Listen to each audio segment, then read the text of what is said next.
When I turned 22 years old, I went out with 4 of my good friends to celebrate my birthday after work. We went to a bar and drank ourselves into oblivion. Even though we were wild then, we still had a designated driver who was one of our friends because it was his turn. We didn't have Uber then. Without our knowledge, our designated driver, who was one of our friends, took the bottle outside where we couldn't see him and consumed its content. Then it was time for us to head home deep at night. My vision was blurred. I didn't even remember getting in the car. All I'd remember was the screeching of tires, the crunch of metal, and the clinking of glass in the air. Pain shot through my body as a violent jolt snapped me out of my drunken slumber and into a state of disarray. I struggled to open my eyes, feeling disoriented and confused. The bright stereo lights of the hospital room assaulted my senses, and my blurred vision took a while to adjust. As I tried to piece together the events leading up to this moment, a sharp pain emanated from my groin, making me wince in agony. My gaze moved downward, and my heart dropped when I saw the bandages around my injured groin, broken ribs, and right arm. The pain intensified with each passing second, making me acutely aware of the severity of the injury. A wave of nausea came over me as I pondered the consequences of my actions. The doctor entered the room, his face reflecting a mixture of concern and professional detachment. He told me that all but one of my friends had passed away, and the one that remained alive was on life support. He said I would make a full recovery. However, the trauma I had suffered could have caused severe damage to my testicular tissue, resulting in a condition known as non-obstructive azoospermia. He said it could affect or disrupt the delicate process of spermatogenesis by interfering with sperm production. As I lay in my hospital bed, the burden of survivor's guilt fell on me. How was I spared when my friends died? It was like a cruel twist of fate, an undeserved respite that made me haunted by their absence. Each face flashed before my eyes, forever imprinted in my memory their laughter, their dreams, and their potential I extinguished in an instant. The loss was immeasurable, and the grief consumed me like a suffocating blanket. I mourned the untimely deaths of my friends, struggling with the injustice of their cut-short lives. Survival felt like a double-edged sword, as if I had to carry the weight of their memories and honor their legacy. I wasn't religious, but in the days that followed, I found comfort in the fact that a higher power had prepared a mission for me in life, and I needed an answer to know what to do. As I lay in my hospital bed, struggling with overwhelming grief and survivor's guilt, a quiet knock on the door interrupted my thoughts. A preacher stood in the doorway. He introduced himself and explained that he had heard about the accident and wanted to offer comfort and support. His presence seemed like a lifeline in that moment of despair. It seemed like the answer I was looking for from a higher power. We talked for hours, sharing stories and plumbing the depths of faith. He spoke of redemption, forgiveness, and the unconditional love of Jesus. Something inside me responded deeply to his words, and I saw his visit as a sign of hope and divine intervention. As the preacher continued to visit, our conversations began to transform my broken spirit. I began to see the possibility of finding comfort and purpose through faith. The teachings of Christ offered me a path of healing and redemption. I began to realize that even in the face of tragedy, a greater plan could be at work. Inspired by this newfound faith, I made a life-changing decision to repent and surrender my life to Christ. I sought forgiveness for my past actions and decided to live a life guided by love, compassion, and service to others. The weight of guilt gradually subsided, replaced by a sense of calm and purpose. In the years that followed, my commitment to my faith deepened. I enrolled in Bible school, immersing myself in the teachings and principles of Christianity. This journey changed me as I studied the scriptures, learned from wise theologians, and honed my skills as a spiritual leader. Upon graduation, I accepted my calling and became a pastor. I felt a deep sense of fulfillment and joy as I stood before congregations, delivered sermons, and shared the transforming power of faith.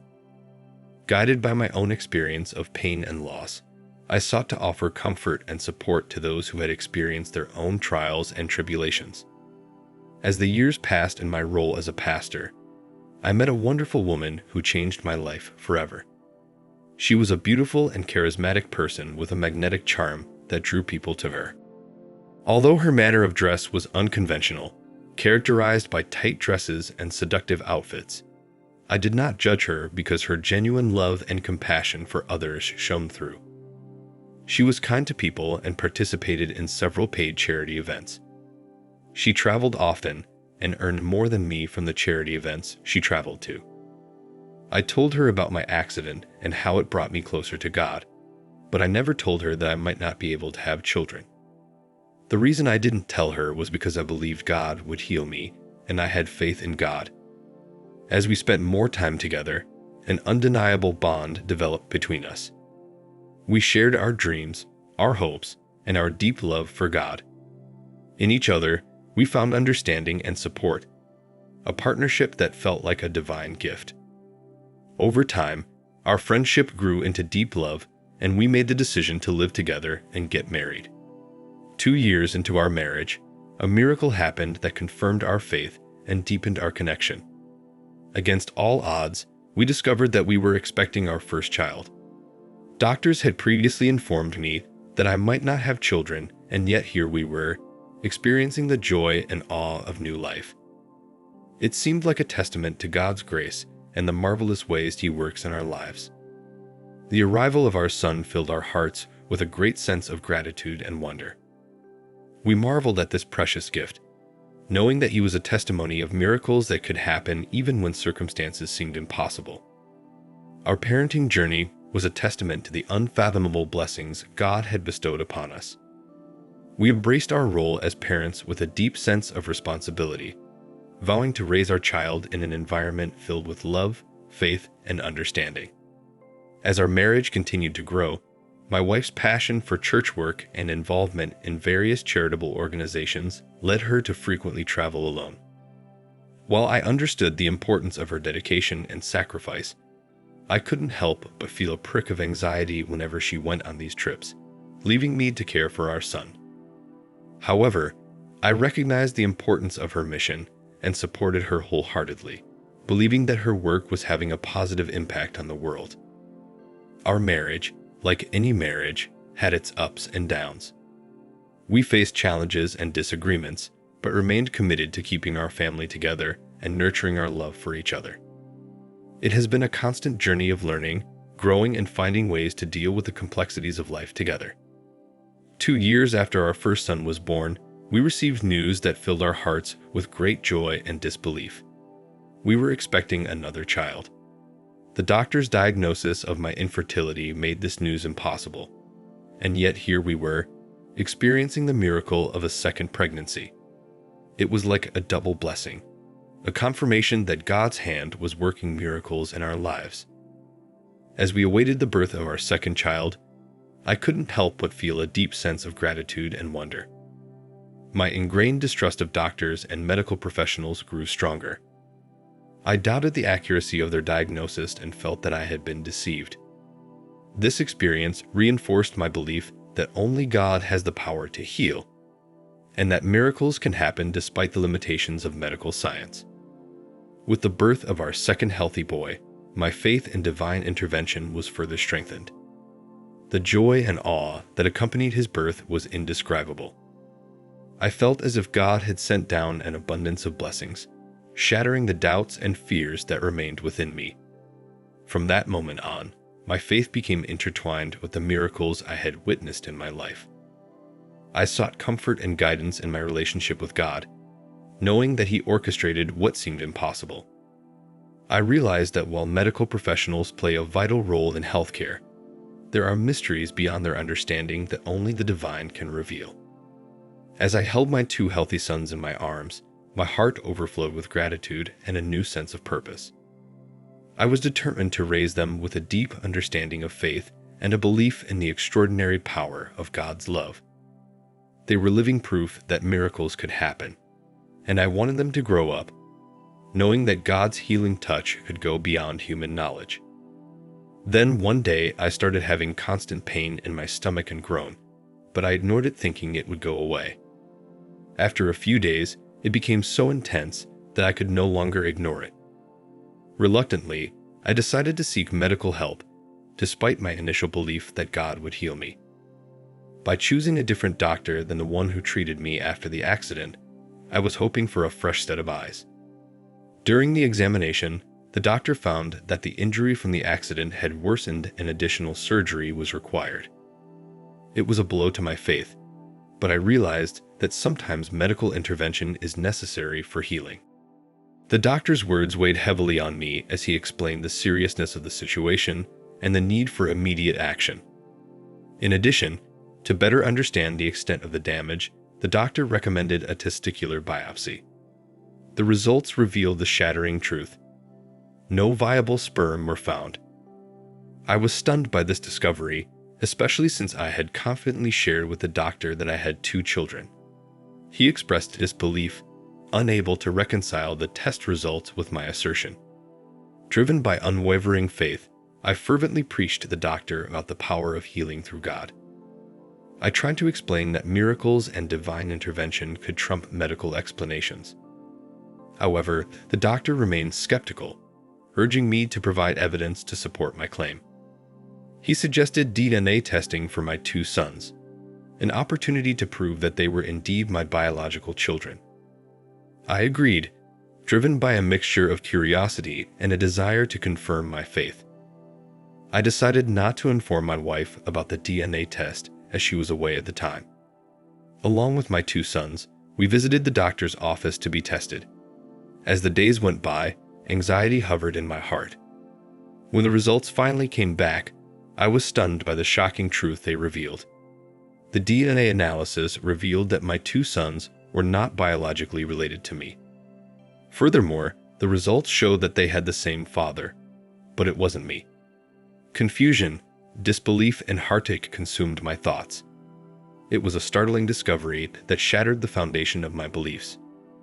I couldn't understand how it could be possible, but the scientific data I had in front of me left no room for doubt. The test results demanded that I face a painful reality. In an attempt to find clarity and confirmation, I sought a second opinion to confirm the DNA results. However, the results remained unchanged, further reinforcing the truth that I was not the biological father of my 2 sons. It was a profound betrayal of the trust and love I had invested in my family. Overwhelmed with emotion, I struggled with the weight of this revelation. Questions raced through my mind, questioning the nature of the bonds I had formed and the future of my family. The pain of the situation was indescribable, and I knew that moving forward would require tremendous strength and resilience. I wanted to confront my wife with this extraordinary proof of her infidelity, but something in me wanted to know who she was cheating on me with. I had my suspicions as to who it was, but I wasn't even close. I felt a growing sense of unease and suspicion as my wife's traveling became more frequent. Deep down, I knew something was wrong, but I needed concrete proof before confronting her. With a heavy heart, I made the difficult decision to hire a private investigator, realizing that the truth, whatever it was, had to come out. The cost of a private investigator was considerable, but I felt it was worth it to uncover the truth. Days turned into weeks as I anxiously awaited the results of his investigation. During those weeks, I had to engage in my usual behavior with my wife so as not to compromise the investigation. When the day finally came, the investigator presented me with a series of photographs, irrefutable evidence of my wife's double life. Each photo was like a stab to the heart. There she was, preaching against infidelity in church, and behind my back she was spending most of her time with her ex-boyfriend as she traveled. The weight of her betrayal was crushing, and I struggled to understand how someone I loved and trusted could behave so falsely. Armed with irrefutable evidence, I confronted my wife, my voice shaking with a mixture of anger, sadness, and disbelief. She couldn't deny it. Guilt was written all over her face. She begged for forgiveness, promising that it was a mistake and that she still loved me and our children. But the depth of her betrayal had shattered the foundation of trust we once had. and in that moment, forgiveness seemed impossible. Pain and anger overwhelmed me, overpowering the remnants of love. The decision to file for divorce was an obvious necessary step to protect myself and the children from further hurt and deceit. It was a painful choice, but I couldn't continue to live a lie while pretending everything was okay. The days that followed were filled with paperwork, lawyers, and emotional turmoil. The road to divorce was difficult and emotionally draining, but I knew it was the right choice for our future well-being. I gathered church elders and other pastors to tell them what my wife had done. Out of shame, she practically stopped going to church and was later excommunicated. Most people couldn't believe what she did, but later they realized it was because of her mannerisms, her seductiveness, and her constant need for attention, which everyone, including me, saw but chose to ignore until now. As much as I loved my children, I still felt they had a biological father, and at their age, they would not remember me if I was out of their lives. My ex-wife tried to convince me to stay, saying I was the only father they knew. I'd replied that I was just a nanny and provider filler. The real father was in the pictures of the private investigator. How can I take care of her child while she is ducking another man? Thank you for watching. Like, comment, and subscribe if you enjoyed the video. Until next time, I'll see you again. Take care.